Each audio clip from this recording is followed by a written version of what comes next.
Call the meeting to order. Roll call, please. Donahue? Here. McKnight? Here. Roa? Here. Vogel? Here. Stearns? Aye. Here. Have a pledge allegiance. If you're able to stand for I pledge allegiance to the flag of the United States of America and to the republic for which it stands, one nation, under God, indivisible, with liberty and justice for all. Thank you. If you have a cell phone, iPhone, iPad, if you would mute it, I'd appreciate it.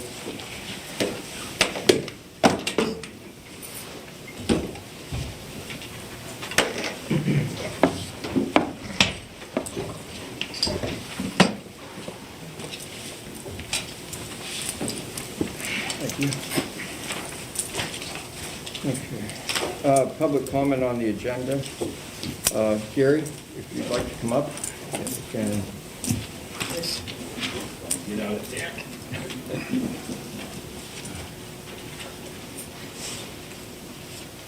Right here. Yeah. You just give us your address. That'd be great. My address is 13310 Laurel Drive, New York, PA, apartment 1298. You have the floor. Okay. I'm here tonight because I put in a request to the city regarding a memorial that I'd like to have put up, if I could, representing the African-American community here. It was a Martin Luther King memorial that I wanted to have put up. I did a little bit of footwork previous to being here tonight. I wrote actually 3 letters to the city. One I mailed, 2 I hand delivered here to the city. And I'm just kind of trying to wonder how much progress has been made on that. I've been getting bits and pieces from different people. I talked to Melissa Burnett, who's on the school board. She was telling me today, I might be getting ahead of myself a little bit, but I know I had to get a request from the city about doing this, and there was an issue of the placing of the monument. They didn't know where it was supposed to be placed. They didn't know whether it was okay to put it there. If the city had control of the grounds, or the school had control of the grounds. We were talking about putting it at Second District, down where the other sign, historical sign, is where Second District became the first desegregated school in the city. Matter of fact, probably in Pennsylvania.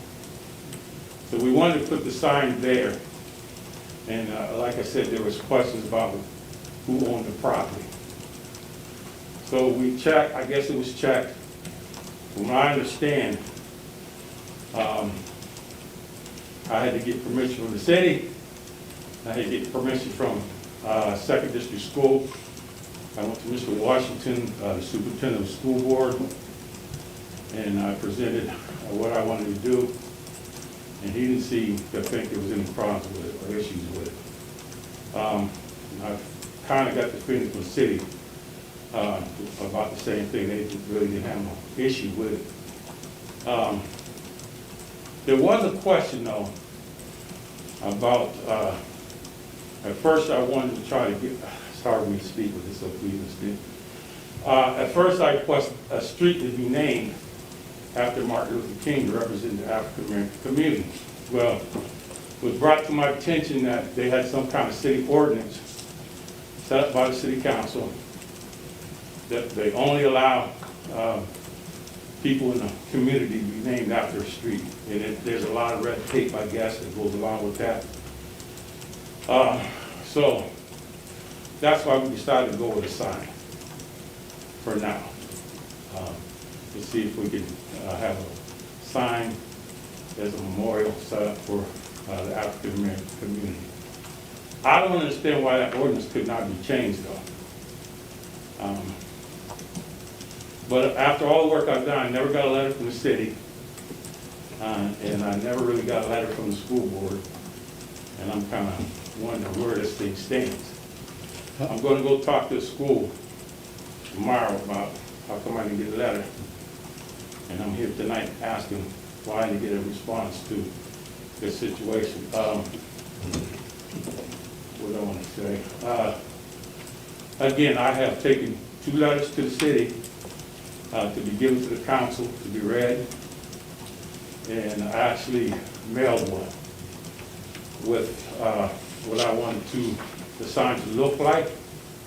I never heard a response, so Maybe I can I'm here help. tonight to find out how much progress is being made with that. Let Not to cut you off, Honorable Mayor, but I do have backing. I have all 3 black churches backing me. I got word from the NAACP. So I do have backing for anybody that wants to know if I have backing.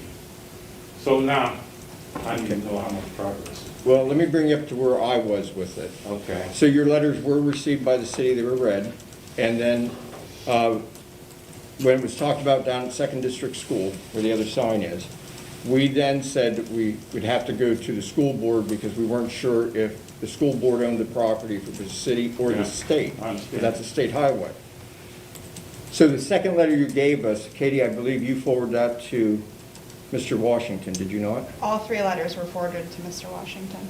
So the last I heard, now I should ask this, Katie, have we had any communication from Mr. Washington? I did not receive a response, no. Okay, I heard kind of what you're hearing through the vines. that Right. It went to the school board and apparently they didn't have any problems. Of course, we don't have documentation of that. Right, I like that. So, and I don't think the city has an issue with it, Right. as long as it fits the requirement of what the Commonwealth, because it's a state highway, the Right. size of it. It's not, it's a It city does. street. It's a a city city. street. Okay, because I know we just talked about this last week to see what we need to do next. So Gary, maybe you can fill us in. Well, in the right-of-way, that it would be, I believe, well, as I understand it, it would be in the grass strip between the Yes. sidewalk and the street, so that's in the Yes. right-of-way. Yeah. Under zoning, it actually defers to council to approve any sign within the right-of-way like that, like a marker, like a historical marker like that, or like this. It defers to council. But there's no specific standard saying it can be this big, it has to face this way, et cetera, et cetera. So Okay. it's somewhat subjective to council. If you're okay with it and it doesn't create any traffic issues, then it's up to council and they can approve it. So that's really the process from here. So I think, not to speak on behalf of council, but I think if the school district is okay with it and the concept and what it might look like, then perhaps that could be given to council as far as size, orientation, Okay. things like that. If that could be brought, maybe given to Katie for council's consideration, and then council could decide if they feel that's appropriate or not. Well, I do have the kind of design I'd like to have. You know, if I could submit this to somebody, a 4x4 sign, I don't want nothing humongous, you know. We're a community together. I mean, I grew up in this community.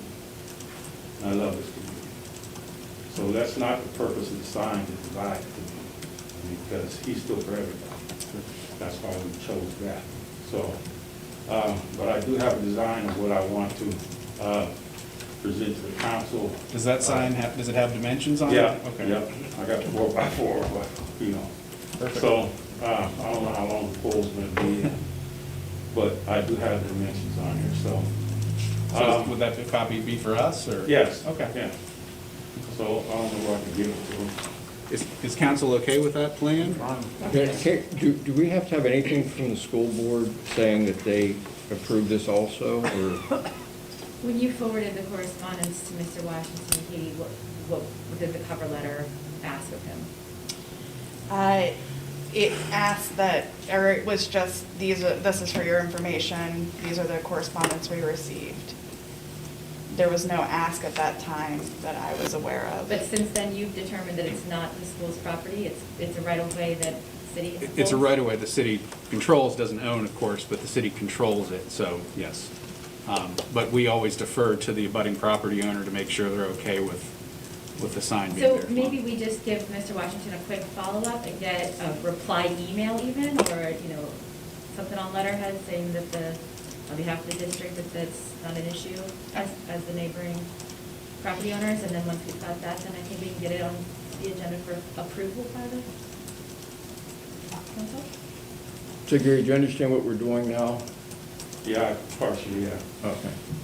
I also just want to thank you for speaking, and I think that Mr. Manning brings up another important point too, and it's one that I'm a little lost on as well. I was glad to see, it feels like a new practice, at least to me, to see just follow-up from communication to council just under old business, and gives us a chance to speak to it. I've noticed that too, that we don't, like, I'm unclear on like what the practice or policy is for responding to residents' requests, either immediately just to say we've received them, or to say we had a conversation or we didn't.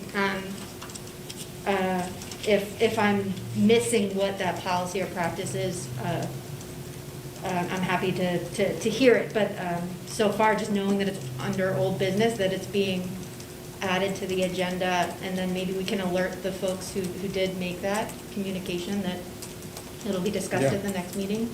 Because Gary and I have talked about the funding source, where we talked about going to the Martin Luther Martin King Luther King. and Allegheny NAACP, Allegheny College, and we private have a contributions. citizen to the, Jeff McFadden, I want to say that. We just wanted to make sure that we went through the procedures because of the joining property with the school board. So if they've cleared it and we can get a letter from that, then that would protect us, and we're all on the same page then. Then, Gary, we can go ahead and council will go ahead and look at it, put it on the agenda. We approve it, then your group would, raise the funds to do that. Okay. Because I was under the impression that both sides approved it. I'm now hearing that it's not approved. Is that No, right? we've been waiting for the school board, or Washington, to get back to us. Okay. That's where it's at right now. That's where it's at right now. Okay. I understand. So Katie, maybe you could send an email tomorrow to get clarification from them. I can, Your Honor. Thank you. So I can take that rendering Sure. though and have it ready for council for the next meeting then? Sure. So could you please send me a letter that have my address, that something is moving or? Katie, can you keep him updated on how I the can, process yes. is going? You have to like the whole time. Yeah, that's 4 by 4. With this writing and everything on it? Yeah. Including the front. Okay. Okay, I don't have anything else. No, thanks, Gary. Thank you for hearing me. Thank you. God bless everybody.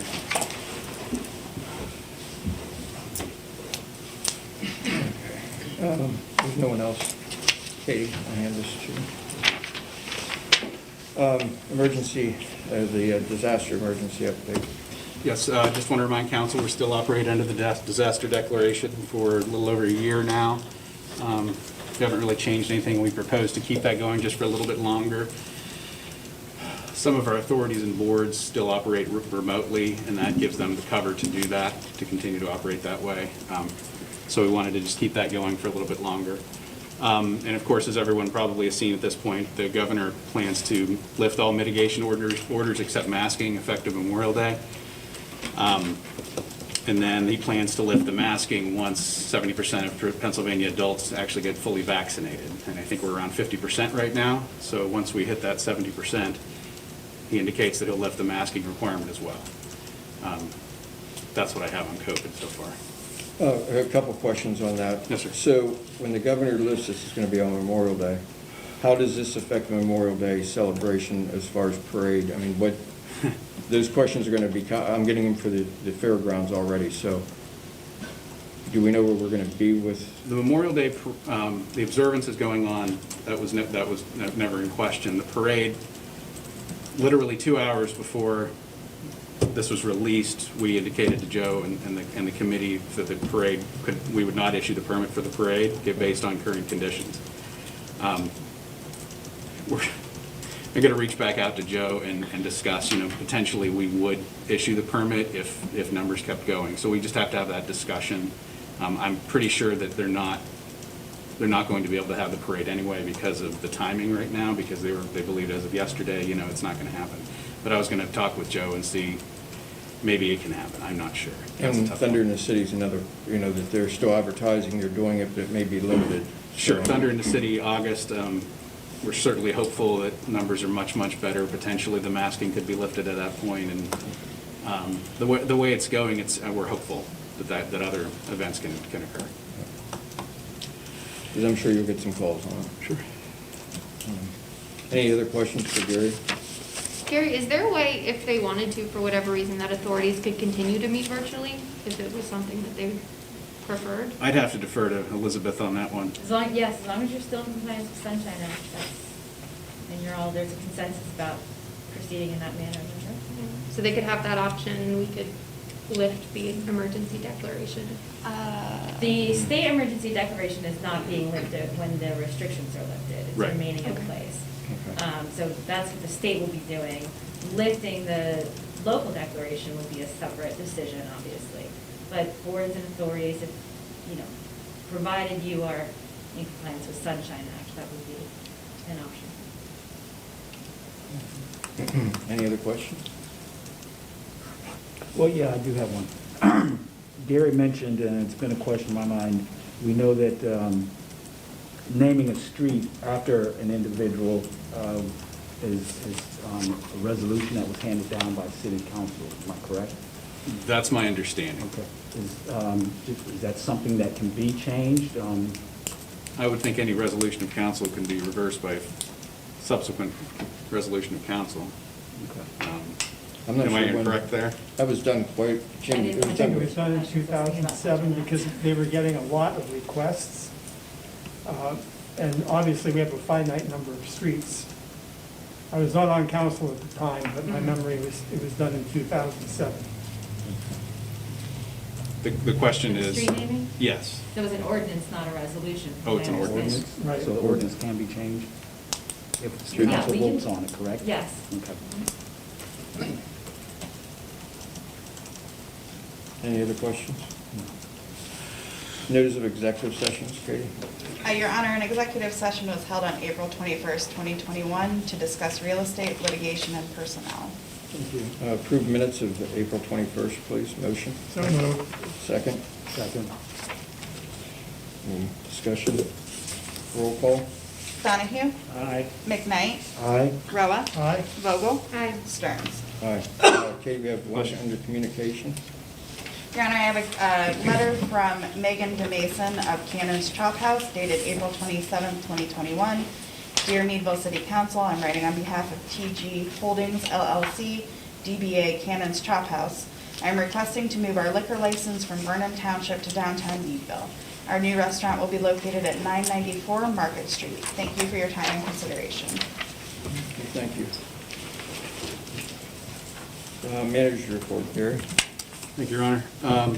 Two things. First, and this, I promise this will be the last time, we are having our cleanup day on May 15th from 8 a.m. to 12 p.m. at the City Public Works Garage.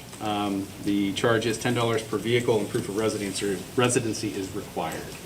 Just want to remind everyone we have that going on, and if you have anything you need to take down, please plan to do so. They don't take tires? Batteries and paint.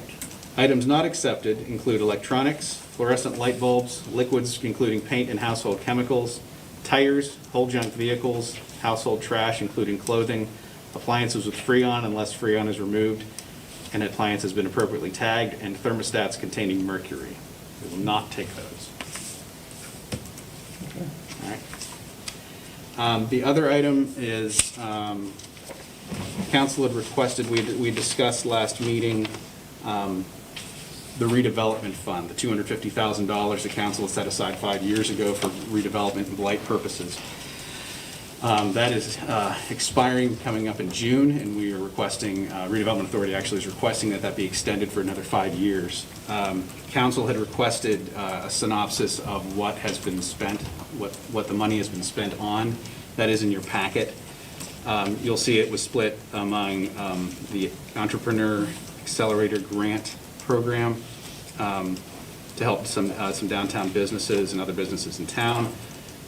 Residential rehabilitation, facade program, which were loans, and some other just general blight, including purchases of dilapidated structures, some appraisals, some demolitions, and some various legal fees. So before you'll see the total expenses were $191,022.32.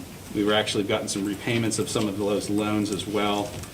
And all of that put together, the net balance, current balance is $84,000, 800 remaining from the original 250,000.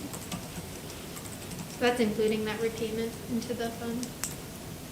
No, that No. is strictly city money. It's strictly city money that's that's been forwarded to the RDA. Okay. The lo- 165. The loans that are due total about $9,500. There's 3 loans that are still being paid back. That's about $9,500 that would conceivably go back into that fund. That's where we put that money. As it came back in, we put it right back into the fund. And that was the goal of the fund when we did that. So it could be continuously being used. So there's only a few loans out, 10,000? Looks like there's about 3 loans still active.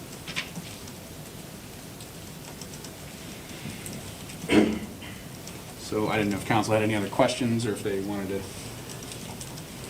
bring anything else up with that, but it was requested, so that's what we're looking at. And what's the redevelopment want to do with the, do they have specific plans for the? I think the bulk of it would probably be in the last category, the blight/other, as potentially as opportunities arise, or to help pay for some, maybe the blighted property review committee work that they'll be looking at. I think the bulk of it will be with that, as opposed to the downtown businesses. There's other funds that the redevelopment authority has that can help with some of the downtown businesses and loans and things like that. What is the procedure to access the funds?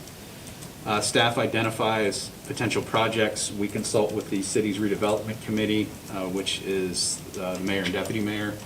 We have them sign off on that, and then the redevelopment authority approves, and we move forward with using the funds.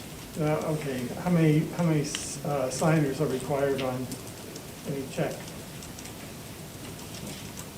Two. Okay. Not us, though. Not us. Well, so where you come into play is if money's moved from the long-term capital to RDA, that's a special revenue check that you folks would sign. Right. They would sign their own check that they purchased an RDA check. I appreciate you assembling this. This is helpful to see. Okay. While we're talking, real quick, the CARES Act money, the 100, or the 1 million, do we get any kind of guidelines yet? I still haven't seen any hard guidance from Treasury on that yet. Okay.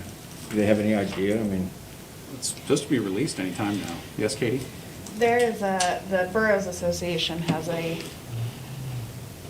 webinar on the 20th about it. is that open to other? We'll be attending, municipal- and we'll have staff attending that. There's one tomorrow as well that's offering you some guidance, but again, until Treasury comes out with specific, line items and things that we can spend it on, then Okay. I don't really want to go to council and say we think this is what we can use it for. I just wanted to know if you heard where we were at with that CARES Act money. Okay. Any other questions for Gary? Do you have anything else? That's all I have for manager's report. Council priorities for 2021, reviewing and moving the 911 dispatch and town hall. Any discussion on that? So last meeting, council asked that staff put together some draft plan for having town halls on multiple issues before council. So based on some input from some council members, the 3 that are before you, 911 dispatch and countywide reassessment could potentially be done, but in your packet there, you'll see that I have a synopsis on what we would envision that to be. If council still wants to have them, the police dispatch one, I think, is fairly straightforward. From that standpoint, there's a lot of information that's been out there. We could offer a little bit more maybe at the beginning of one of these town halls, but really kind of look at should 911, the question would be, should 911, or dispatch be transferred to 911 to the county?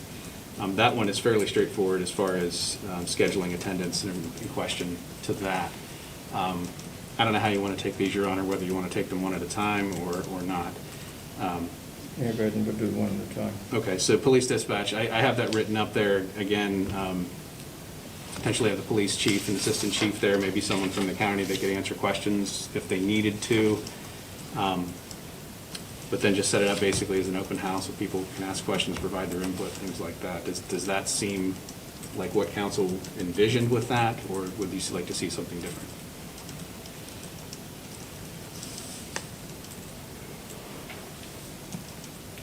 Well, we've gotten response from both chief and assistant. And this information is going to be published so that, residents can, be made aware of what our decisions and what the pros and cons are, correct? I'm fine with that, I think, but I do think it's very important that we let them know so they can make an informed decision, and get all the aids out there for them.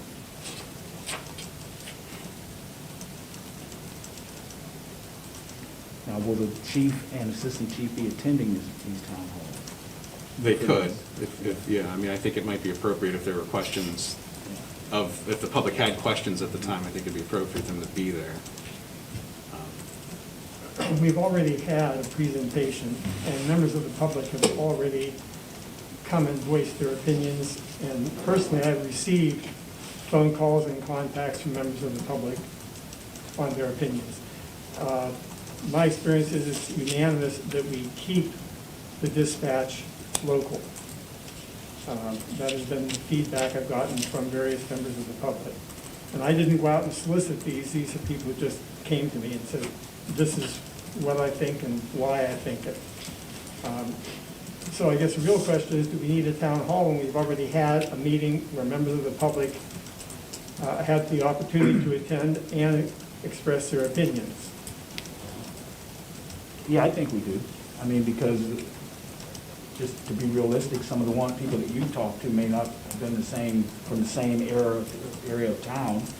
They also may not have been aware that the police were here talking, chief and assistant chief were here talking. We need to give them an opportunity, regardless of whether we've talked about it and had it here. I think we need to put it out there and give them another opportunity, because this is something that is going to affect them. Well, there are two issues. I'll bring them up now, and if you have a town hall, it can be brought up again.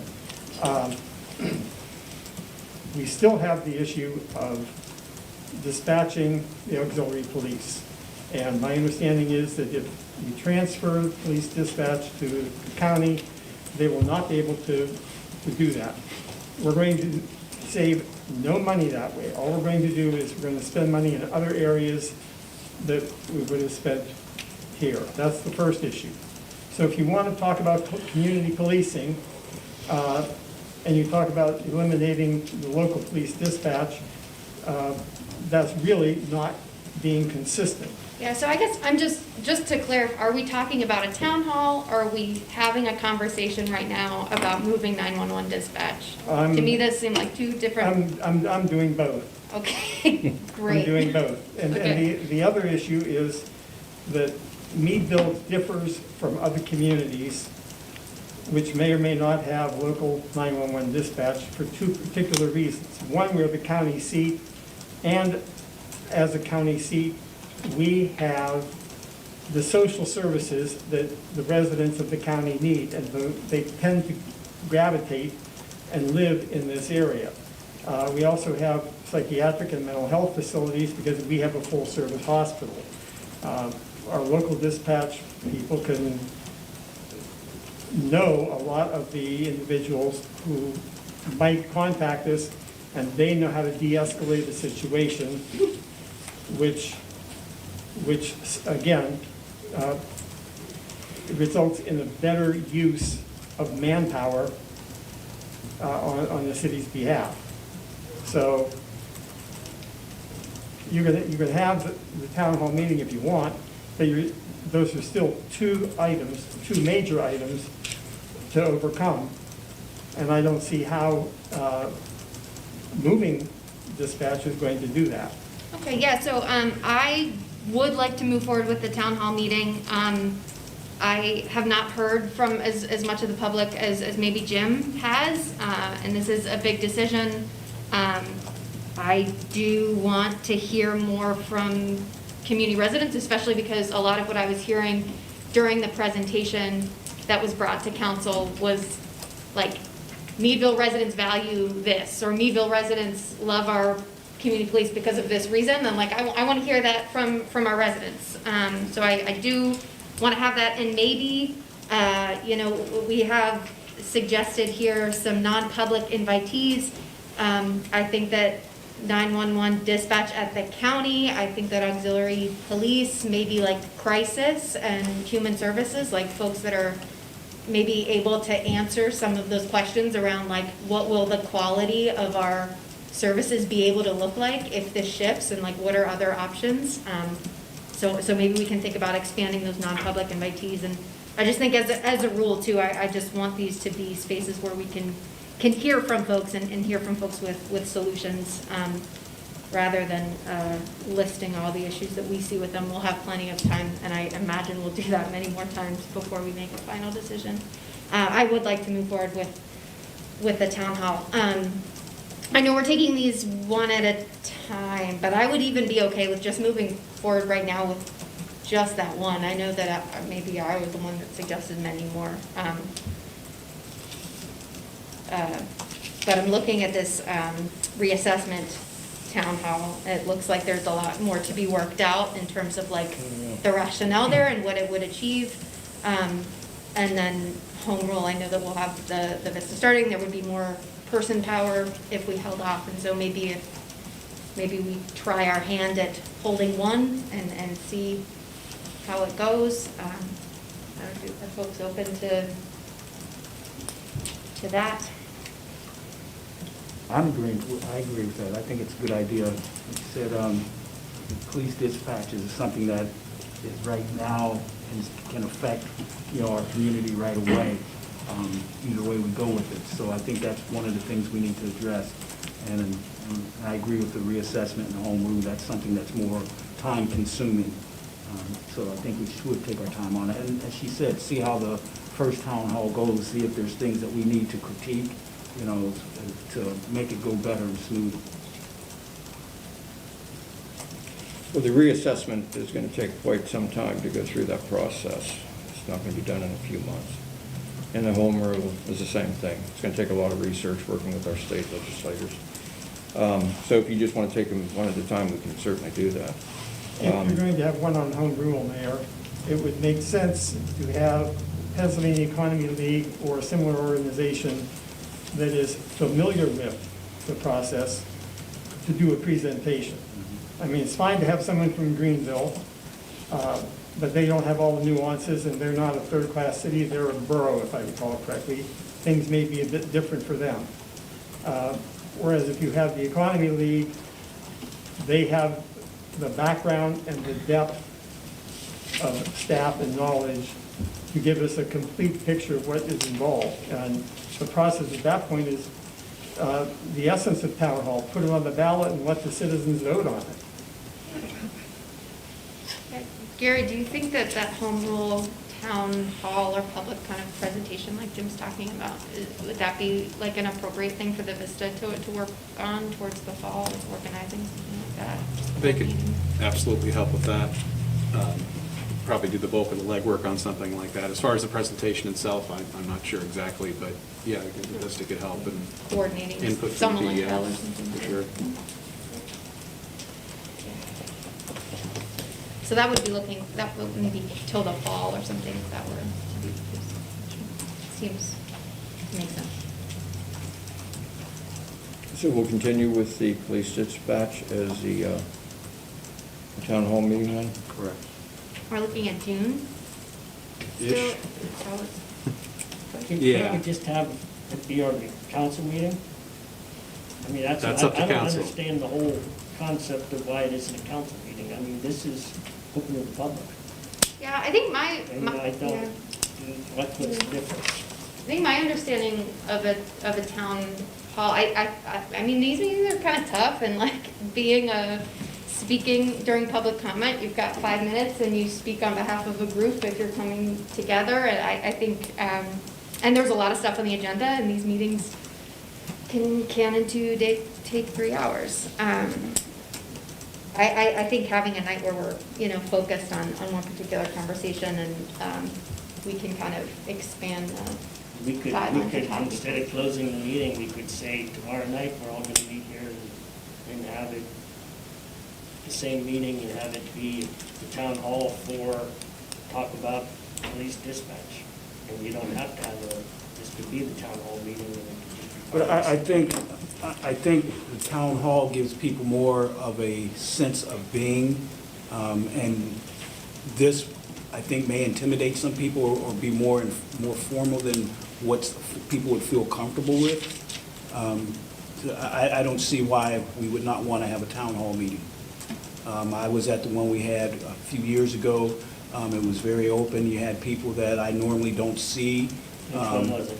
Beg your pardon? Which one? I'm sure I was there. At the Office of Aging on On the fluoride one? No, this was when, I can't remember who all was on the board, Marcus McDaniel.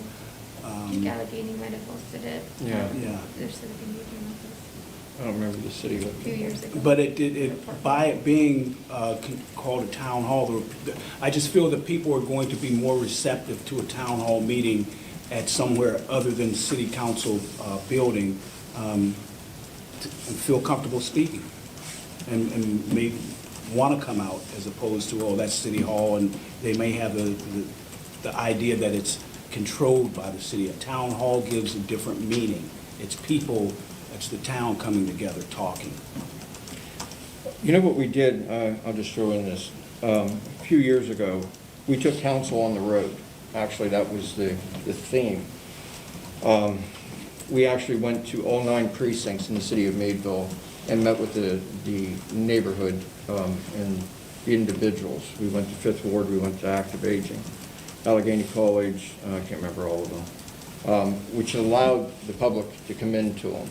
And we did that, like I said, in 1 year, and we found that it was getting costly. One, individuals didn't actually show up for the meetings.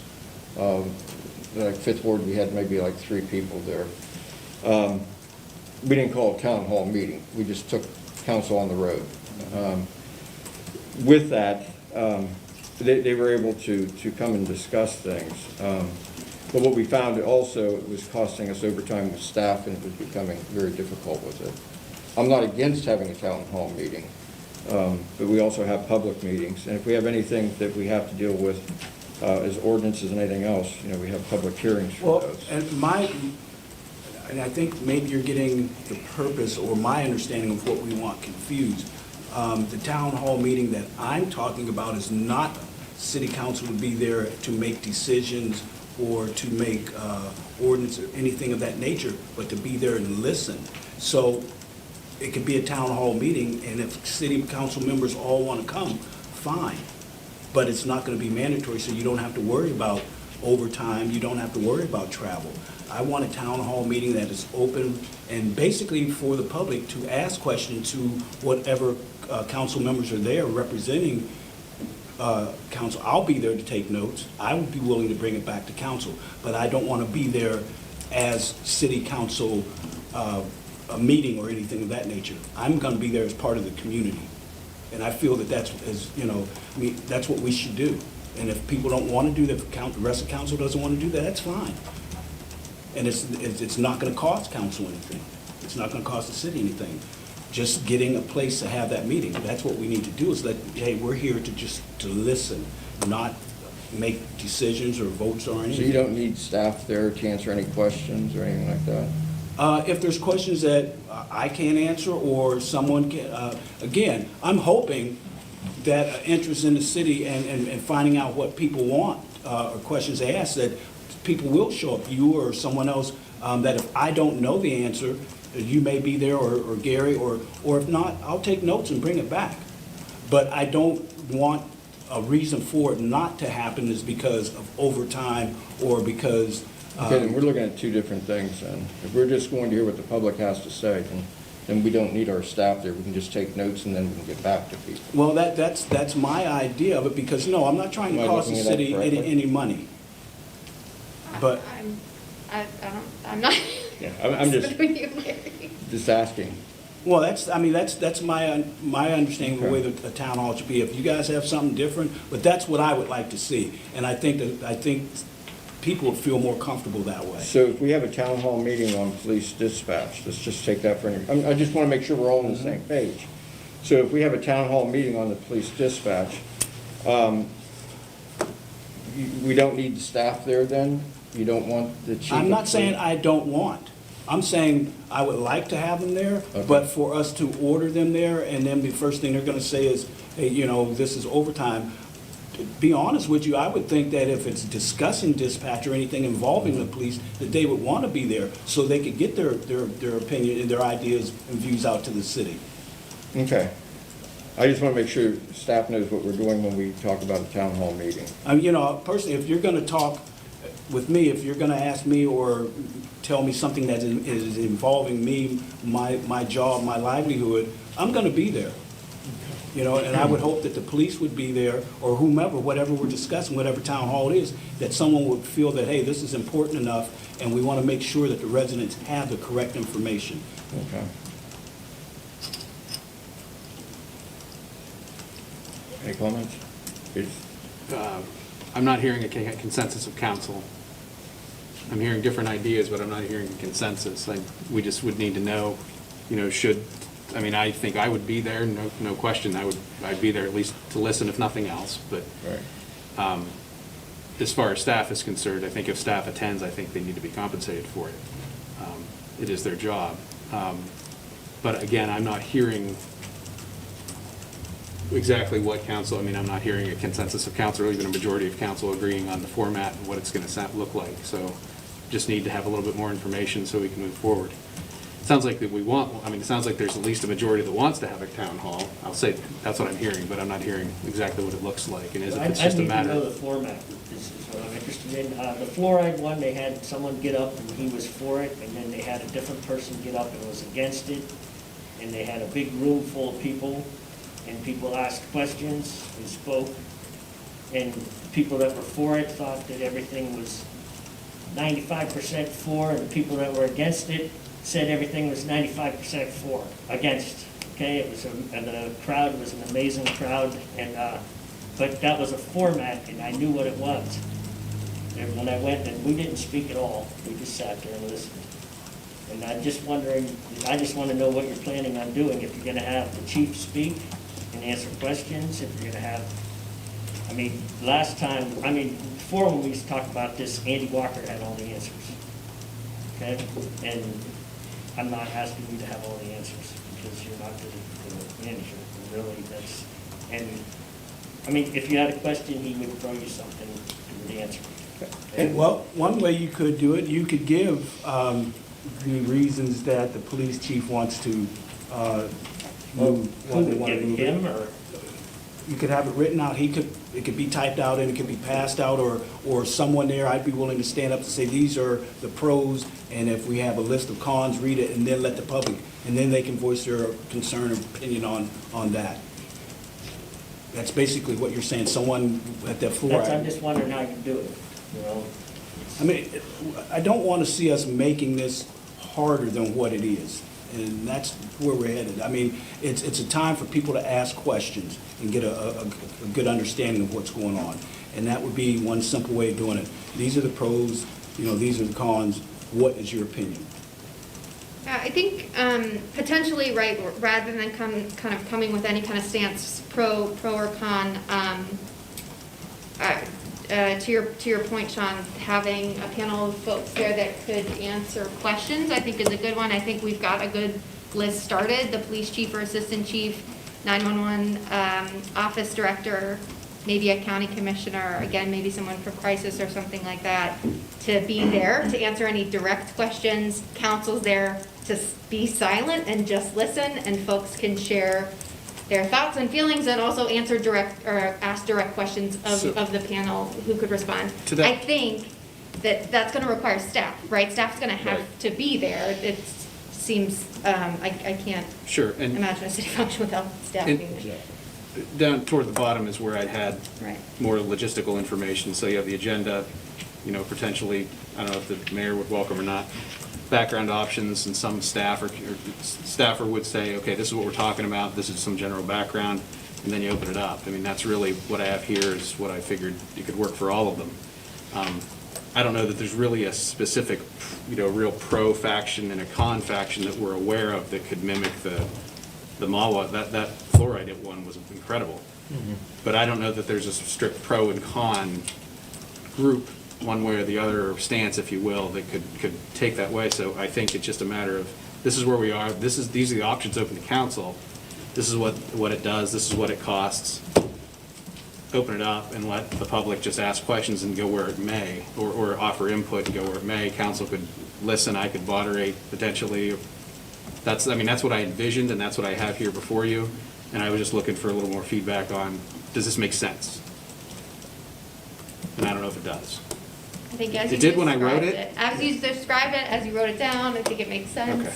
Especially, I think if we're looking at just one for now, the See how it overtime works. doesn't seem like it would be too awful, and maybe we can make a pact to shave some time off our meetings leading up to it or something and call it even. But I think that what you laid out sounds like a great thing to start and move the conversation of police to dispatch. Will the forward. density restrictions be lifted prior to June 1st?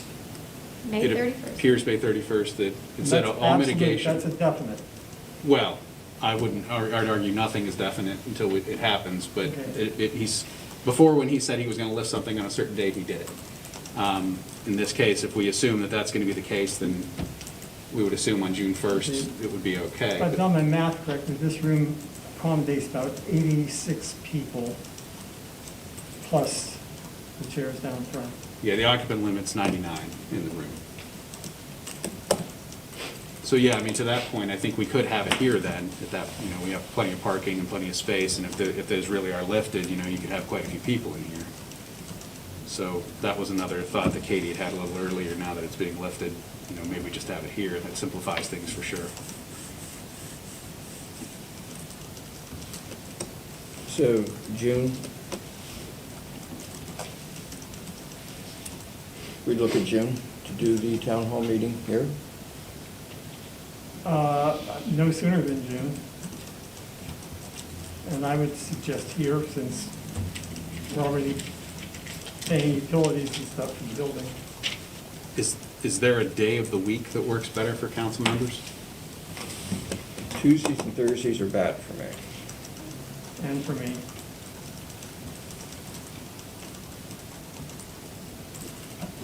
I think we should do it Saturday afternoon. That's what I was thinking, Saturday. I'm serious. I'm not. I am. That's, people aren't working. You got people that are, we've got to, again, what I want is to get as many people here or wherever and get them involved. You got during the week, you have people that are working second shift or getting off work late. So I think we really ought to consider being as flexible as we can to give people everywhere a time to be there. And we may have been joking, but Saturday I think would be a good time. I would not be supportive of Saturday. Wednesdays, Fridays are pretty much a non-starter. Saturdays and Sundays would be the same. Really, about the only day left is Wednesday. Should we look at What's that? Monday or Wednesday?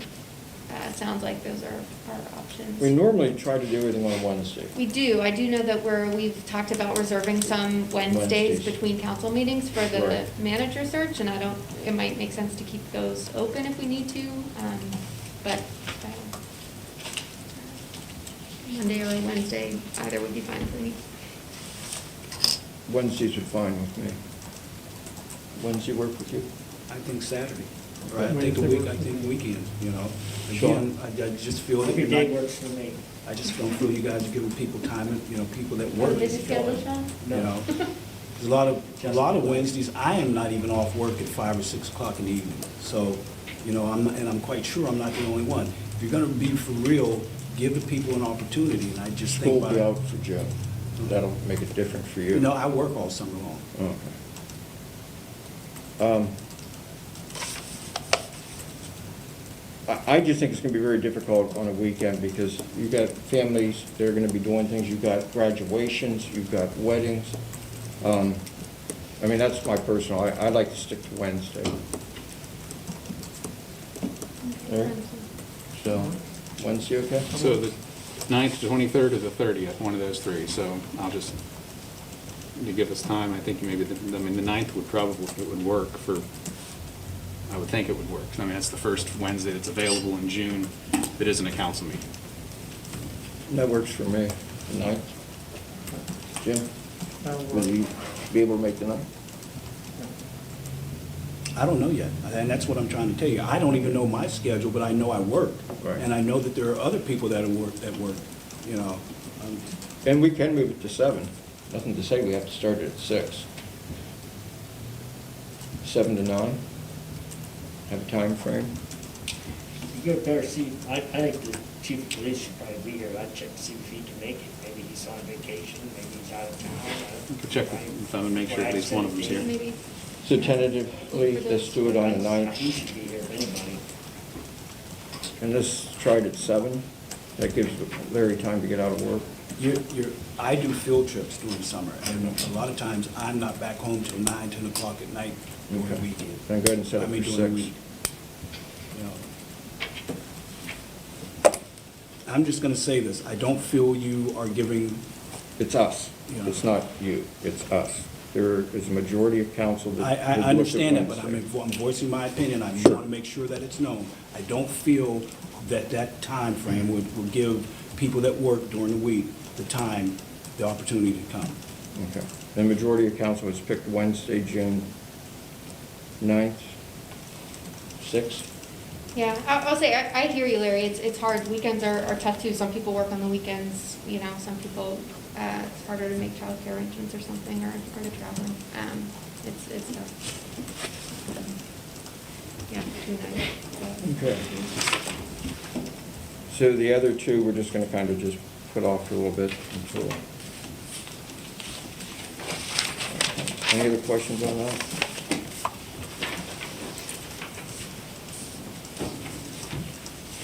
Okay, so council committee reports. Autumn, Larry, anything on the beautification committee? No. Nope, no meeting. Okay. Jim, anything on finance? Nothing new at this point. Sean? Nope. Nope. NAACP subcommittee? Autumn? Larry? Nope, they presented last time. So do we want to continue to leave that on, or is that going to be removed? There. I Oh, would no, think you guys They- are on leave that. them all Yeah, on. that committee still exists, Okay. but they, no. Parking subcommittee, Autumn? Anything? Nothing. Redevelopment authority? We talked about that tonight with the transfer of the funds. Recreation subcommittee, I don't have anything. Do you have anything there? No. Well, actually, I do. I had someone reach out to me that is interested in finding out what's the plans for Heidi Cooper Park. They're interested in working with the city. They have monies that they are wanting to help the city rehab Heidi Cooper Park. Recreation, under that, we just got some grant money. You're going to talk about that later on? Okay, sounds great. Tax exempt, Jim, you have anything on that? Nothing. All right, old business, authorized boards and committees. Your Honor, we just have the 2 zoning hearing board alternate positions open. Application period has closed. We're just working on scheduling interviews with those 2 individuals. Okay, thank you. Communication to council, police officer Johnny Foster. So we just wanted to put these on there. There was no discussion afterward as far as outreach, and we just wanted to put that on there to see if council wanted to talk about it or table it, or just say not interested for either one of these. These were both at the last meeting, and we just didn't want it to fall into the ether and kind of go away. I just wanted to be able to respond to them one way or the other if there's interest, or if there's not interest, which is fine. I had communication with Andy Schreckengosch, this is maybe a year or so ago, about Johnny Foster. And he wanted to put some kind of memorial up in Diamond Park. And I suggested to him one of the ideas that he could look at is a bench, that you can actually raise the funds. I believe the benches, don't hold me to the price, but I think it's around $1,200. I believe the plaque somewhere around $300 for the bench. And I believe there are 2 openings yet in Diamond Park for that. So I made a suggestion to him that that would be in great recognition of him. We did that for other individuals in the community. Rush Atonement has one out there. I know one is on reserve for, that I want to make for an individual. So I made that comment to him because that would be a great place. Park can always use one if they want to do it somewhere else. You can always put a park up, or a bench up down at Bicentennial Park. Or a little pocket park right here in the corner of North Street and North Main. So that was the last communications I had with him, but this was over a year or so ago. So there were some ideas given to what they could do in recognition of anyone that somebody wants to make that, or an organization.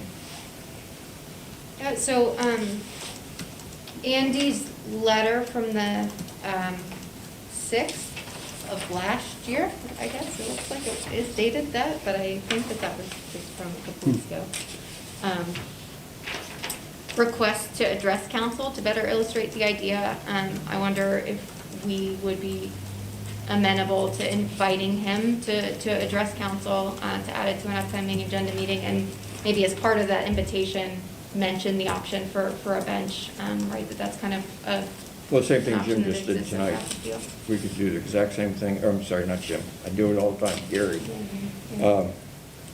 So he could always bring it to council. We have his letter. Sure, so if we just maybe want to make him known of the date that it would be on the agenda, right, with our public comment policy, that you can kind of speak to. Katie, could you send him notification? Yes, Your Honor. Did you want it on, which meeting are you looking for adding that back to the agenda? You know what, I mean, he's going to be coming to speaking to us, so you can give him a couple different meetings. He can come to the work section, or he could come to the second meeting of the month. It's an open invitation to him. I have a question. What is the possibility of a bronze or something plaque being made and put on one of the stones in the park? Something that is, I'm just saying a bench, I would worry about somebody defacing it, carving on it, or whatever. Well, these benches are pretty nice benches. It's kind of hard to damage them. If you haven't seen one, you have to go over and look at it. Well, I've seen them, but I think a plaque would be, and you could have a picture, his picture all made into that plaque. I think that'd be really nice, and I think he deserves that. On the bench, you mean? Or On a plaque and put on a stone or something where someone can see it.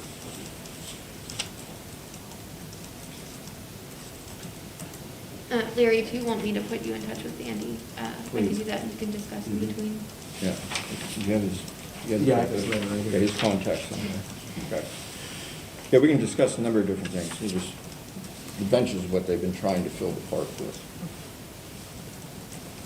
Okay. And honoring the Cherry Alley, I gotta be honest, I don't know, is that how do we go about doing that if we choose to do that? Is that a, I can come back to you with some steps on that. yeah, because I don't think we've been through that. Where is Cherry Alley? I'm not familiar. Oh, I'm sorry, wrong building. To the right of our city hall. It's right next to the Chamber of Commerce building, the yellow building, on the diamond. Looking at, sitting in it. Right next to it, goes all the way down to the market, the market house. So if you could bring us that information, the steps that we need to do for that. Definitely. Thank you. Under new business Well, discussion. before we go on, I do have a question, and I don't know if anyone's been in touch with you or the streets department, but about the Ken Lucas Way sign. I don't know if anybody was aware that that was down, and I haven't noticed it put back up. Down by the mall. I think that's because they were doing the light. That was last year, and it's still not up. That's my Okay. point. I'll follow up with Public Works. Okay, thank you. Yep. Okay. Anything else? Okay. Discussion, comprehensive vision coverage for the employees. Gary? Thank you, Your Honor. Currently, there's no vision benefit for city employees, and Deb and our broker, Mark, found this. It's a pretty affordable plan. And because the city budget is already set for the year, we would not anticipate or not propose that the city pay for any share of it. We would propose that if any interested employee could sign up and pay the entire amount.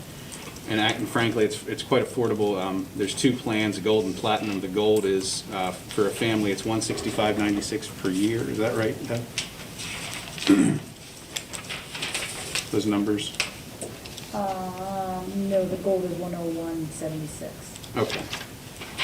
And the platinum's a little more than that, but it, basically what we're asking for, the way it would work is that council would bless the concept, and any interested employee then would indicate interest, submit an application, and at that point, as I understand it, an agreement would then come from council from the carrier, which council would actually vote on at that point and authorize in writing participation in that. Am I correct with that, Deb?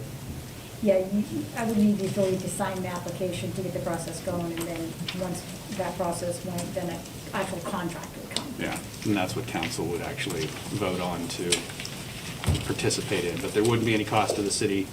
It would be 100% employee at this point. It needs to go through the city for us to be able to get those prices and that coverage. So council just needs to approve the, Yeah, I'm not sure if is there some actual action or just a consensus of council at this point? Right, because we're only doing an application to Yeah.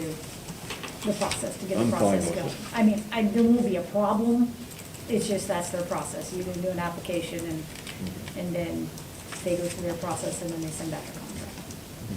So if council's okay with that? I'm okay with it. I am. I'm okay. Go, Deb. Thank you. We have a discussion on potential trauma information training, Gary. Right. The last meeting, you'll recall, the NAACP Subcommittee of Council presented some concerns, some actions they would like to see, continuing discussion, of course, with the city. And one of the specific items was requesting that the police department undergo specific trauma-informed training that would be provided locally by a vendor. So at that meeting, council indicated interest in having Chief Totten respond to, what are his thoughts on the police undergoing that training this year, and just get his thoughts and position on it. In the packet before you, you'll see the two-page memo from the chief. And it kind of outlines, it kind of takes a step back and outlines all the training that they go through every year and every other year. And kind of discussed where they were in the year as far as the training is going as well. He did point out, and as I believe the subcommittee is noted as well, there's actually a state law that was passed last year that requires training that covers the bulk of the trauma-informed training that is being requested, as I understand it. That will happen early next year as part of the regular training. Those issues, those topics would be included in that training next year. And so, in short, after all that, the chief indicates, with just the training being like 6 to 8 months away, substantially similar training, and going into the vacation season and the rest of the year being difficult from an overtime standpoint and off standpoint, he would suggest that they defer until we have the state training, the state required training next year as part of the regular, and defer that local.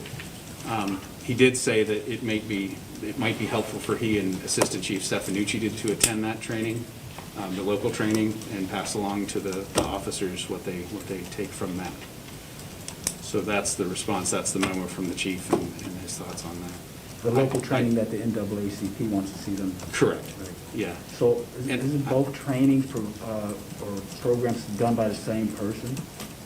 No. The state training is all the training, the required training that they have to go through is through the state agency. It's MPOTEC, and don't ask me what it stands for, but it's a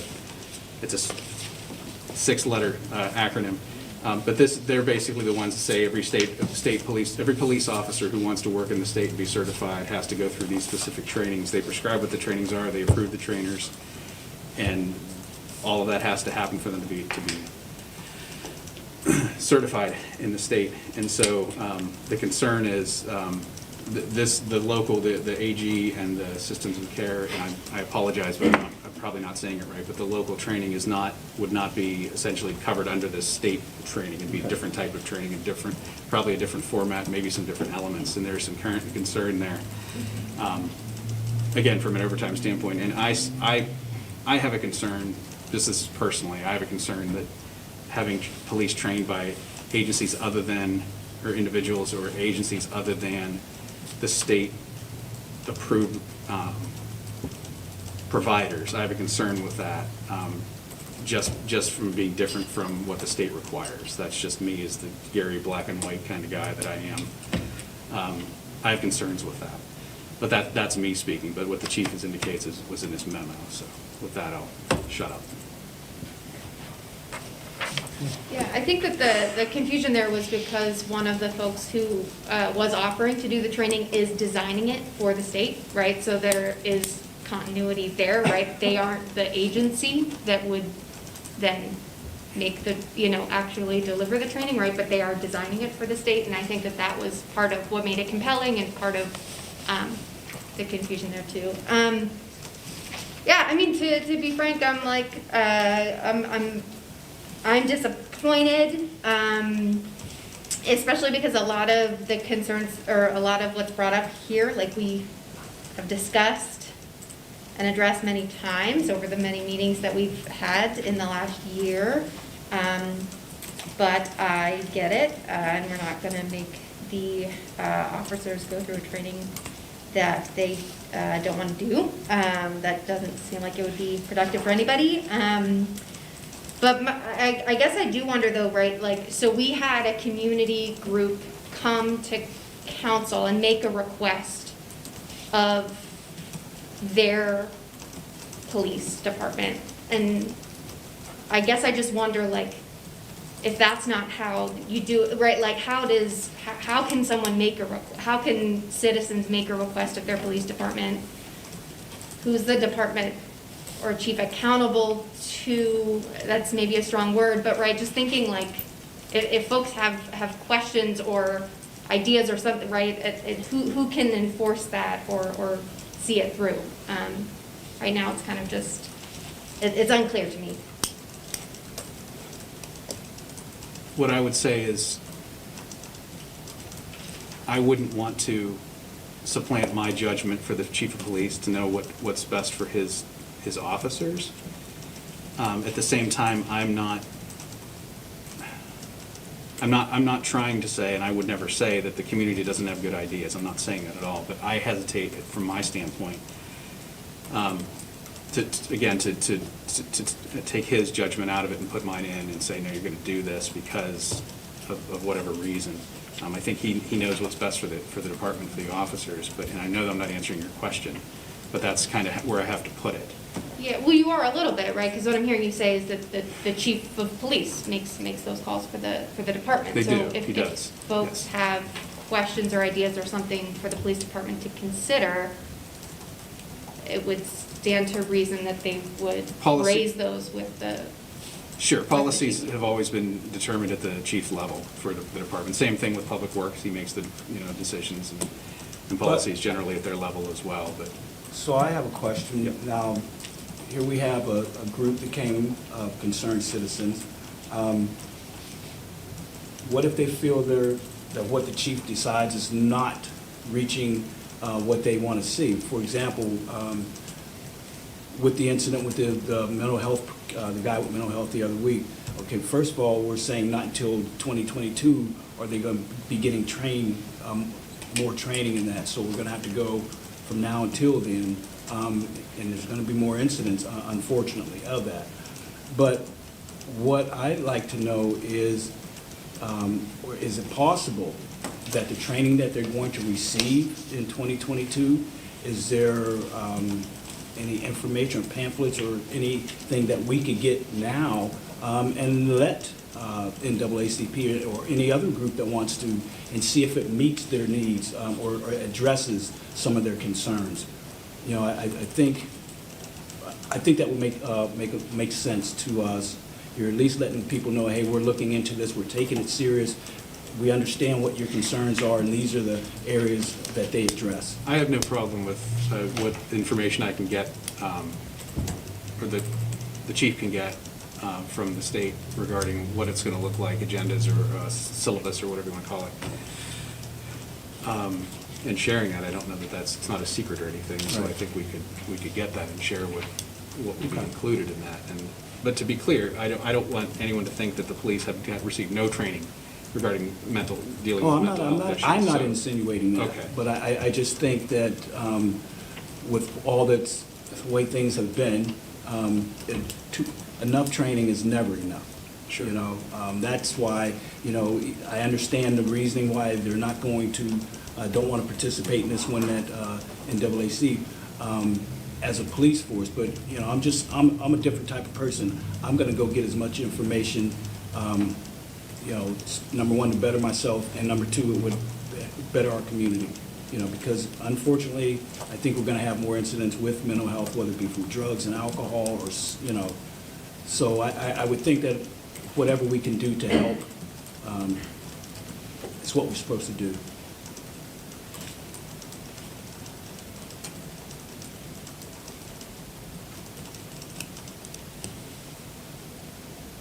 Any other questions? You know, I do want to add something, because many people don't maybe understand the process with law enforcement.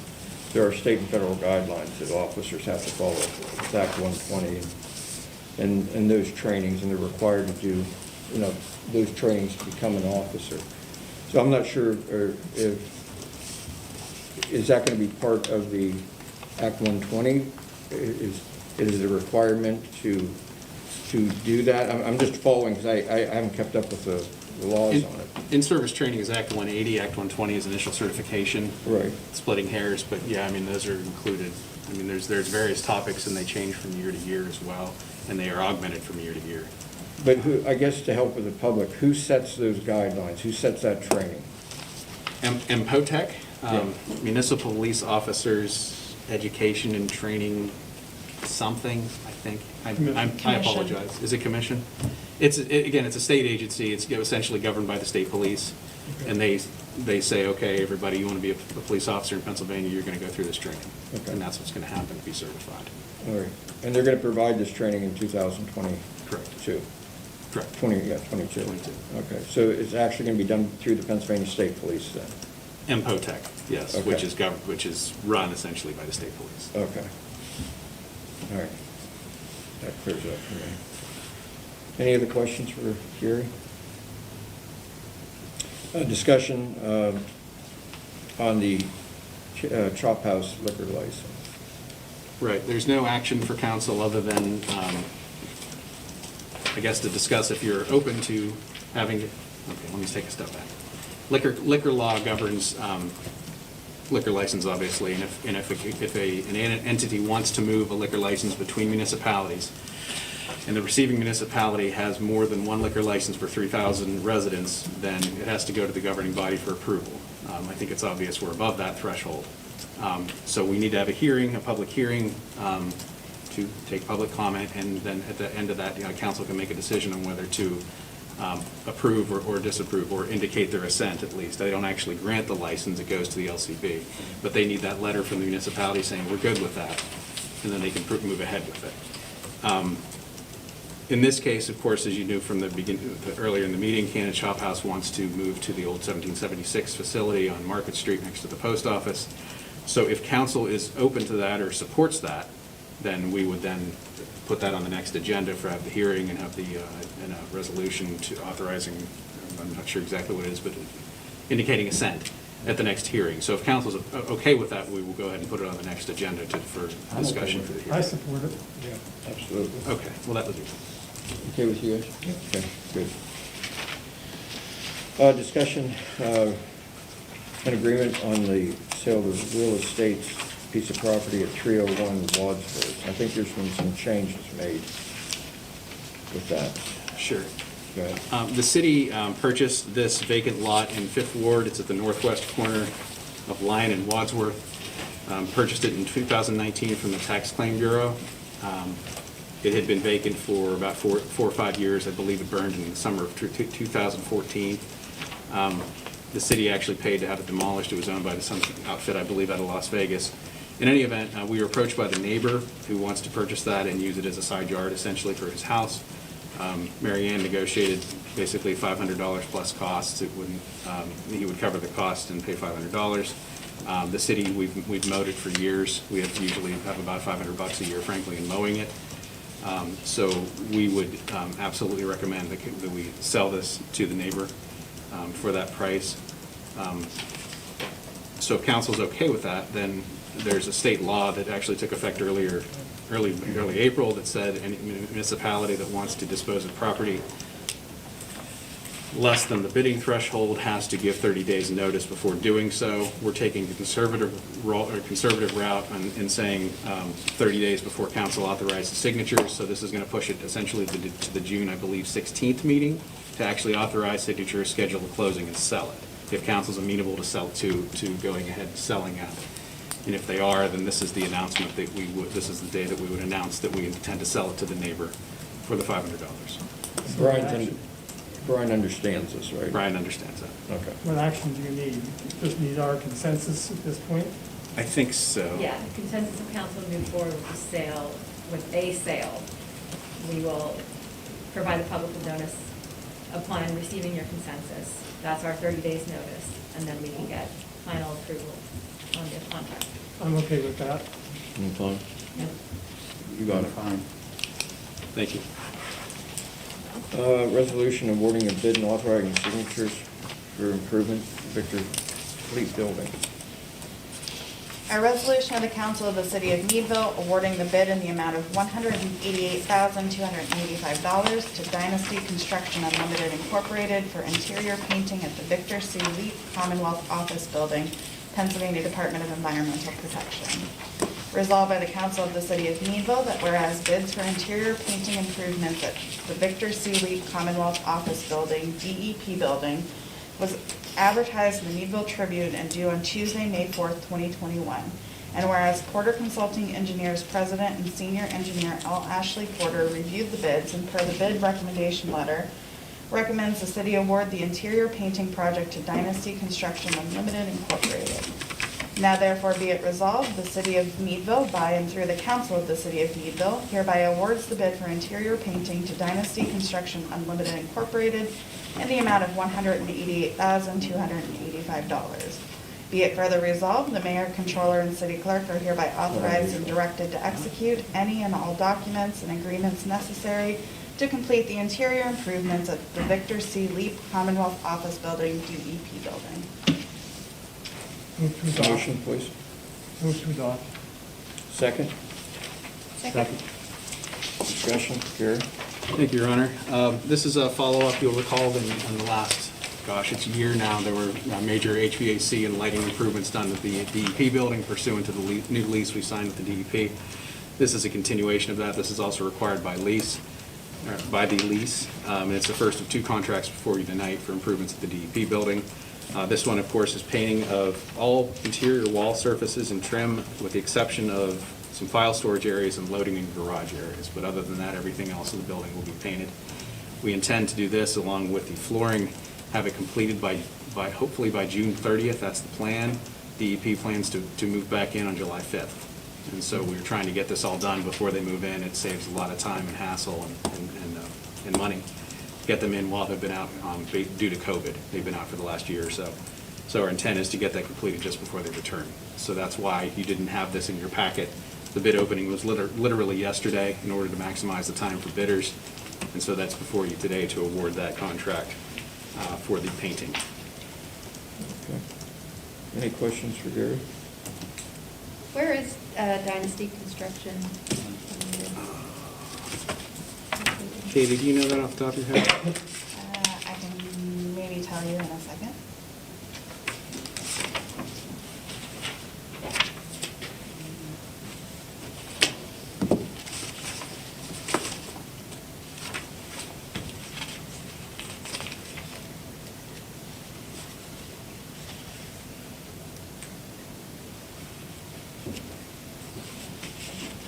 It's okay.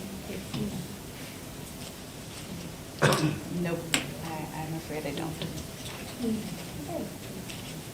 Ashley did say that there are a lot of companies bidding outside their normal markets. And so, yeah, I've never heard of them either.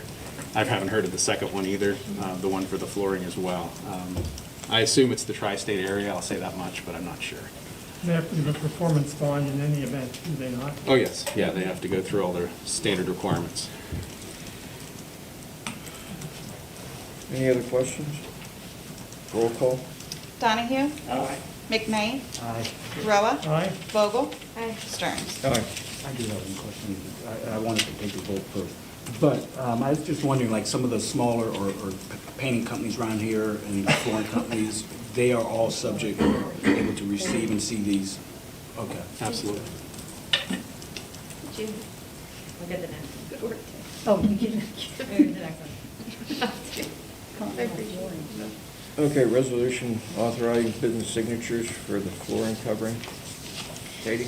A resolution of the council of the city of Meadville awarding the bid in the amount of $362,688 to Continental Flooring Company for interior floor coverings at the Victor C. Leap Commonwealth Office Building, Pennsylvania Department of Environmental Protection.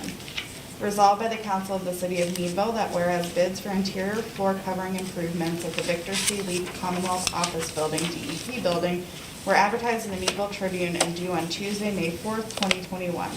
And whereas Porter Consulting Engineers President and Senior Engineer L. Ashley Porter reviewed the bids and per the bid recommendation letter recommends the city award the interior floor covering project to Continental Flooring Company. Now therefore be it resolved, the city of Meadville by and through the council of the city of Meadville hereby awards the bid for interior floor coverings to Continental Flooring Company in the amount of $362,688. Be it further resolved, the mayor, controller, and the city clerk are hereby authorized and directed to execute any and all documents and agreements necessary to complete the interior improvements at the Victor C. Leap Commonwealth Office Building, DEP building. Thank you, Katie. Motion? I motion. Second? I'll second. Gary? Thank you, Your Honor. This of course, is for flooring. It includes carpet tile, luxury vinyl tile, and vinyl tile throughout all areas of the building with the exception of the storage areas and loading and garage areas. Also includes any of the other tile areas in the lobby, vestibule, and front hall areas. So pretty much all the flooring in the building is included under this contract. Does it include the spaces that are not currently completely finished? There's a couple of spaces on the upper floor that Yeah. haven't been totally built out yet. I believe so. He indicates in the entire four-story office building. All right. So, yeah. The storage areas up there, yeah. Yeah. Yes. Just for the public on both of these, where's the funding coming from? There was a bond taken out for the DEP. It's part of, this comes out of the bond. Okay. And also make sure the public understands this was part of the contract to keep the jobs here in Meadville, that we had to furnish the painting and the flooring. And we're not done. We're not, there's still the roof. Is the windows thrown in that too? No, not entirely. There's a lot of repairs, smaller repairs, some electric vehicles charging stations, some countertops that are still left that don't necessarily have to be done by that date, but they'll be coming before council. The next big one really is the roof. And these are not taxpayer funded, these are funded by the income from the building. Correct, that'd be the state taxpayers. Okay. Any other questions for Gary? Roll call? Donahue? Aye. McKnight? Aye. Roa? Aye? Vogel? Stearns? Aye. Resolution awarding bids and offers signatures on community development block grant milling. Katie? A resolution of the council of the city of Meadville awarding the bid in the amount of $62,522.50 to Lindy Paving for milling and resurfacing of streets at various locations within the city of Meadville as part of the federal fiscal year 2019 Community Development Block Grant Contract. Resolved by the council of the city of Meadville that whereas bids for milling and resurfacing streets at various locations within the city of Meadville was advertised in the Meadville Tribune and due on Tuesday, April 22nd, 2021. Motion, please. Motion. Still has Oh, I'm sorry. Oh, sorry. breathing. It's a long Oh, I know pause. she's- It's not allowed to be there. Let her breathe. I'm trying to cut the meeting short, please. No. Whereas Public Works Support Coordinator Jeannie Smith reviewed the bids and per the bid recommendation letter recommends the city award the project to Lindy Paving. Now therefore be it resolved, the city of Meadville, by and through the council of the city of Meadville, hereby awards the bid to Lindy Paving in the amount of $62,522.50. Be it further resolved, the mayor, controller, and city clerk are hereby authorized and directed to execute any and all documents and agreements necessary to complete the milling and resurfacing of streets at various locations within the city of Meadville. Okay, now a motion. Motion. Second. Second. Discussion, Gary. Thank you, Your Honor. You'll recall in April, Nathan was here, did a presentation on the paving for the year, and to recap what's being paved through CDBG. We have Short Alley from South Main to South Cottage, Hawkins Lane from Church Street to its end, that's the whole part. Chula Court from Davis Street to Willow Street, South Cottage Street from Short Alley to Poplar Street, and all of Rembler Alley. That will be paved this year. You got it, Larry. Yeah, I got it. You're finally getting the road paved. Lindy is also the contractor that's done the paving for the last, I don't know how many years, but it's the same contractor. Just one question, Yes, though, sir. on, are they going to be putting any type of curbing, whether it's built with asphalt, like a, It'll be paved. I don't believe we're putting any curbing in over and above what's already there, because we'd have to put, if I recall right, we'd have to put in an awful lot of stormwater piping, catch basins and stuff that we just couldn't quite swing with this, with the funding source this year. But it will be ever be paved. done? What's that? Can it ever be done? Potentially in the As long as you're future. on council. Potentially in the future, but this is just a paving, make it smooth. Any other questions? I know you've been really wanting that alley done. Just a comment, in case anybody ever reads these bid sheets and you notice that the low bid in this case is 62,000 and change, the high bid is 138,000. Past practice has been that if there are companies that really don't want the work or they're too busy to handle the work that they've been invited to bid, they will bid in an extraordinarily high amount, knowing they're not going to get it. But that way they at least keep their names in front of us. So that's basically the reason why there's such a variance in bidding. Any other questions, comments? Roll call. Donahue? Aye. McKnight? Aye. Roa? Aye? Vogel? Stearns? Aye. We have a resolution authorizing signatures for community development grant construction. Katie? A resolution of the council of the city of Meadville awarding the bid in the amount of $32,822.50 to Lindy Paving for construction of straight curb and driveway aprons at various locations within the city of Meadville as part of the federal fiscal year 2019 Community Development Block Grant Contract. Resolved by the council of the city of Meadville that whereas bids for construction of straight curb and driveway aprons at various locations within the city of Meadville was advertised in the Meadville Tribune and due on Thursday, April 22nd, 2021, and whereas Public Works Support Coordinator Jeannie Smith reviewed the bids and per the bid recommendation letter recommends the city award the project to Lindy Paving. Now therefore be it resolved, the city of Meadville, by and through the council of the city of Meadville, hereby awards the bid to Lindy Paving in the amount of $32,822.50. Be it further resolved, the mayor, controller, and city clerk are hereby authorized and directed to execute any and all documents and agreements necessary to complete the construction of straight curb and driveway aprons at various locations within the city of Meadville. Motion, please. So moved. Second? Thank you. Gary? Thank you, Your Honor.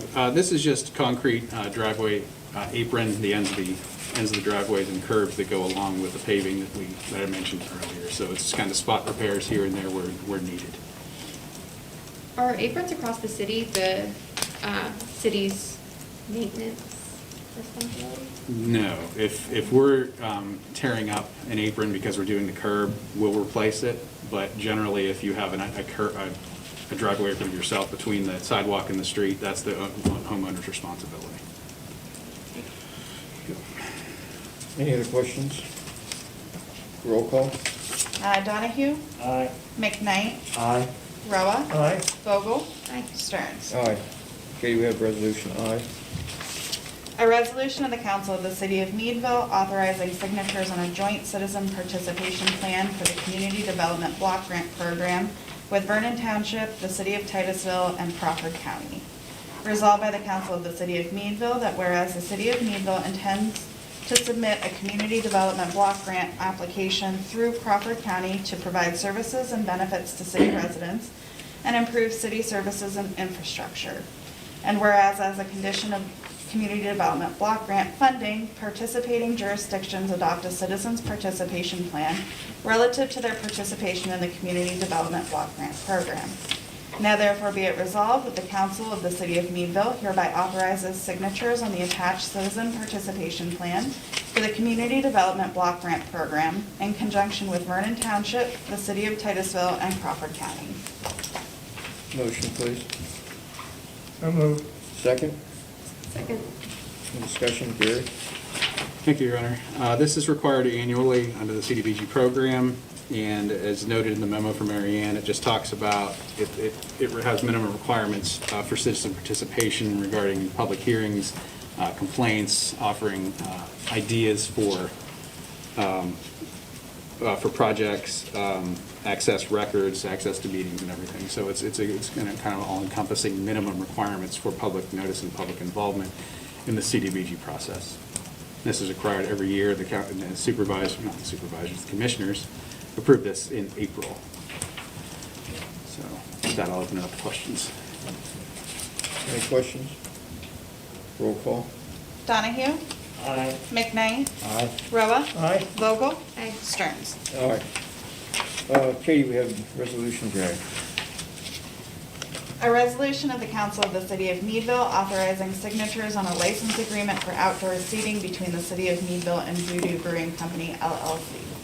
Resolved by the Council of the City of Meadville that the attached agreement is hereby approved and adopted substantially in the form attached hereto, subject to final approval by the city solicitor as and for a binding and effective agreement of the City of Meadville in accord with its terms.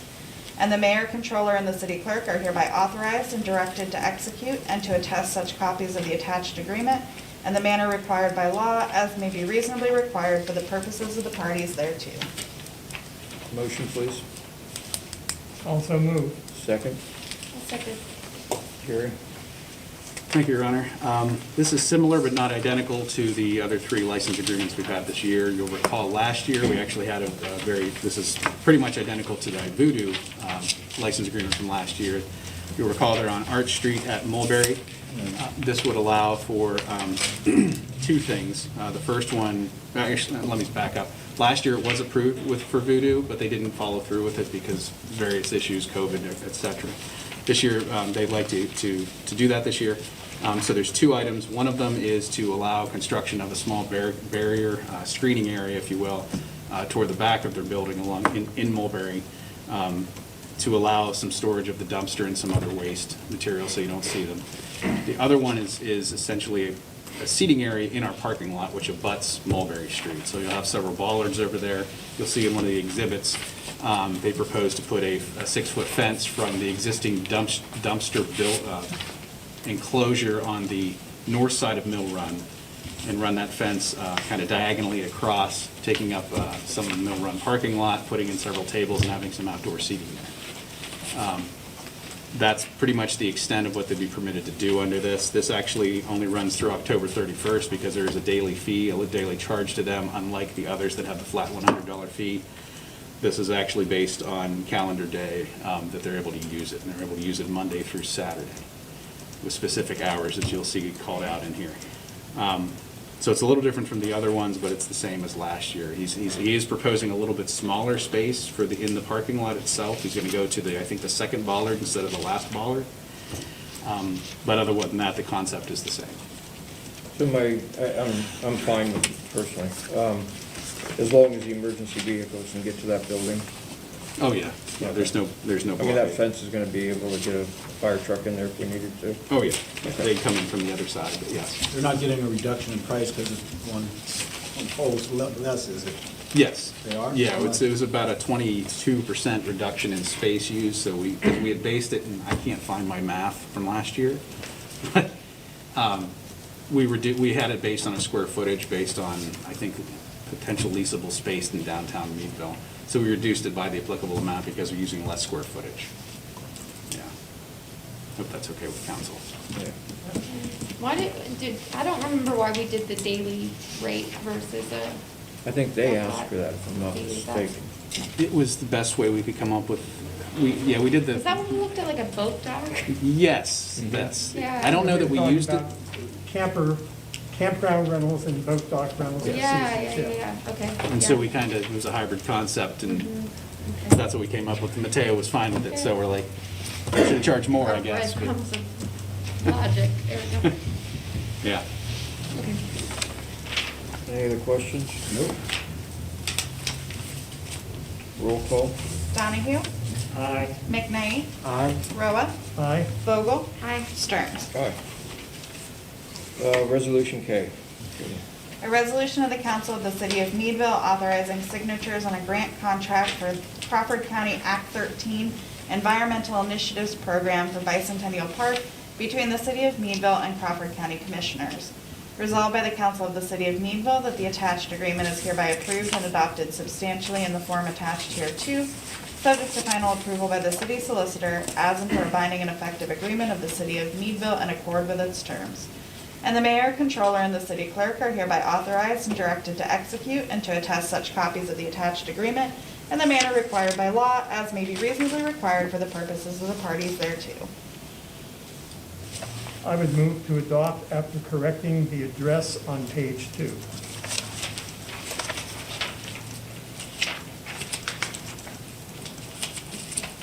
There are no 5-digit addresses inside the city of Meadville. Those begin outside the city of Meadville. And I believe that is not North French, but it's either French or South French. French Street.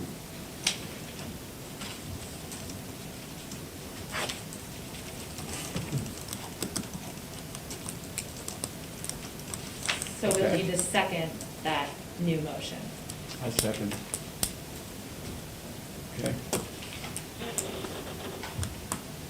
We okay with it? We're good. Okay. Any other, good catch, Jim? That's all I have on that one. Okay. Roll call? Donahue? Aye. McKnight? Aye. Roa? Aye. Vogel? Hi. Stearns? Aye. And this had to be done by midnight tonight, correct? No, that's the stamp. Oh, yeah, okay. then Okay, resolution L. A resolution of the Council of the City of Meadville authorizing signatures on a grant contract for the Crawford County Act 13 At-Risk Bridge Program for Clinton Court Bridge between the City of Meadville and Crawford County Commissioners. Resolved by the Council of the City of Meadville that the attached agreement is hereby approved and adopted substantially in the form attached hereto, subject to final approval by the city solicitor as and for a binding and effective agreement of the City of Meadville in accord with its terms. And the mayor, controller, and the city clerk are hereby authorized and directed to execute and to attest such copies of the attached agreement in the manner required by law as may be reasonably required for the purposes of the parties thereto. Motion, please. Motion. Second? I'll second. Gary? Thank you, Your Honor. This is for the rehab of the Clinton Court Bridge. It runs between Park and Market, immediately adjacent to the new art green space. Needs significant repairs. This is actually the full amount that we requested, the $68,950, and it's half the total cost of the project. We would anticipate permitting and design to happen this year and construction next year. And we wanted to make sure we got this done in addition to the fact that it's in a little bit worse for wear, to go along with the project at the green space there, that they plan to do some work next year as well. So that's what that is. Any questions? Roll call? Donahue? Aye. McKnight? Aye. Roa? Aye. Vogel? Stearns? Aye. Resolution M? A resolution of the Council of the City of Meadville authorizing signatures on the Strategic Management Planning Program grant contract between the City of Meadville and the Pennsylvania Department of Community and Economic Development. Resolved by the Council of the City of Meadville that whereas pursuant to Resolution Number 31 of 2021, the Council of the City of Meadville authorized submission of a grant application in the amount of $199,822 to the Pennsylvania Department of Community and Economic Development's Strategic Management Planning Program Phase 2 Grant Program on April 21st, 2021. And whereas the city of Meadville was awarded a grant for the full amount in order to provide technology upgrades for specialized software as recommended in the Phase 1 Strategic Management Planning Program report. Now therefore be it resolved by the council of the city of Meadville that the appropriate city staff are authorized and directed to execute any and all documents and agreements necessary to complete the Strategic Management Planning Program grant contract. Be it further resolved that Mayor Leroy Stearns and interim city manager Gary Johnson are authorized to sign electronically via the Pennsylvania Department of Community and Economic Development's online portal. Motion, please. Second? Second. Discussion, Gary? Thank you, Your Honor. Yes, this is the grant that was applied for last meeting. It was approved. This is for the GIS-based asset management software, code enforcement software, software to allow the police department to e-file citations, software and hardware for that.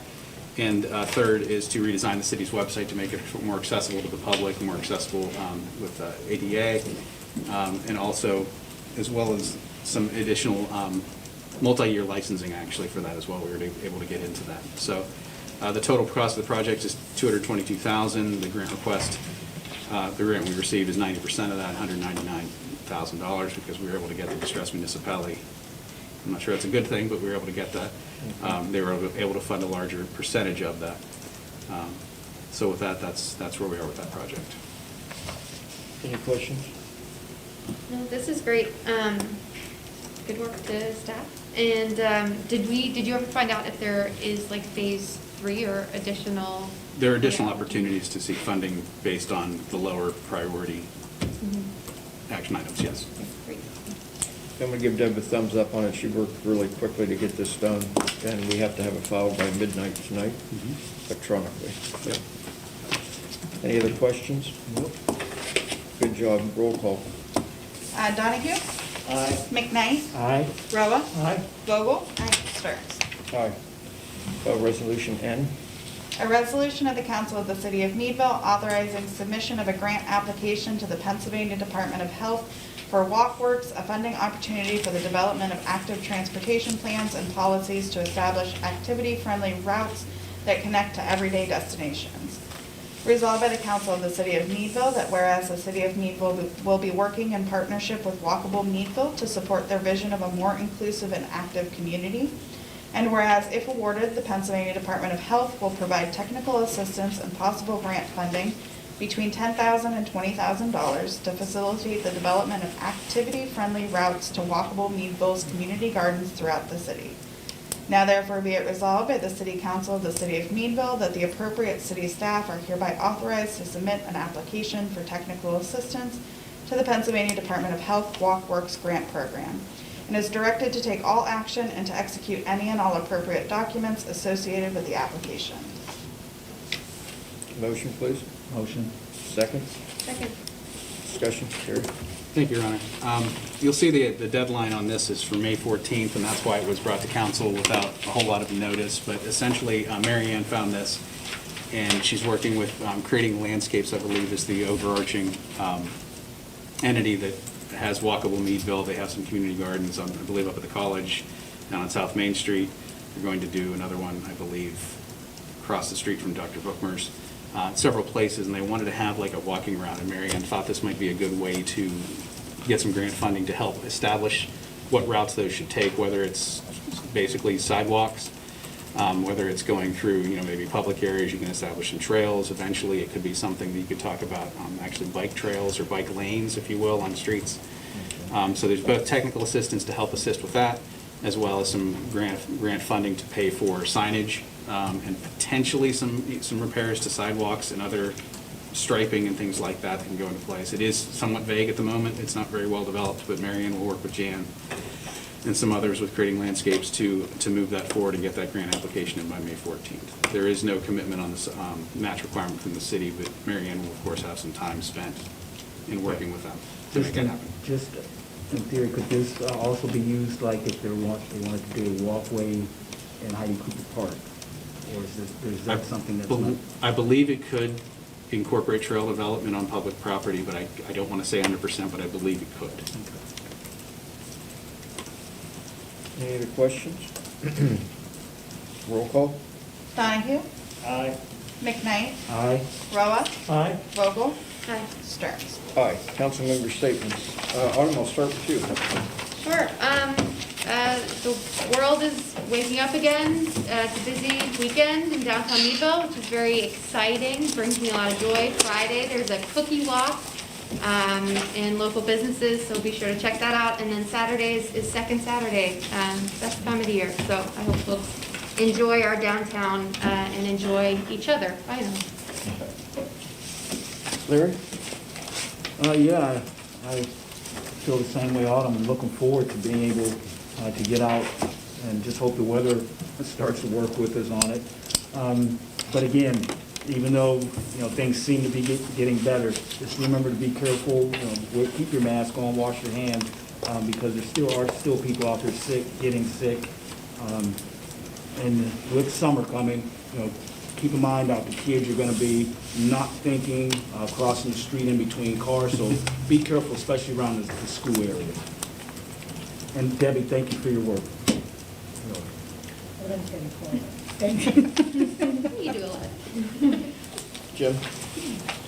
Well, yeah, I'd just like to take an opportunity to thank our entire administration and staff for the phenomenal job they keep doing, especially with these eternal agendas and hundreds of items. They manage to get all the information for us. They do a great job. We really appreciate it. Thank you. Sean? I'd just like to remind people, please go get vaccinated. If you haven't been vaccinated yet, please schedule it. Doesn't hurt at all. And I'm done. I've had my 2. It's ready down another week. I'll have my 2 weeks, 3 weeks in. It's easy. Just go on the Meadville Medical Center's website and just watch the kids. The weather is finally getting nice, and they are staying out late and running around. And today wasn't a nice day. Saturday, Sunday was, but take it to get here. Okay, I'm just going to echo everything else said. This weekend, come down and join the city of Meadville, get out, walk around, use all safety precautions as possible. And with that, I'll ask for an adjournment. Executive session, Oh, on what? real estate and pending litigation. So moved. Second? Second. Roll call? Donahue, Aye. McKnight, Aye. Roa, Aye. Vogel, Hi. Stearns. Aye.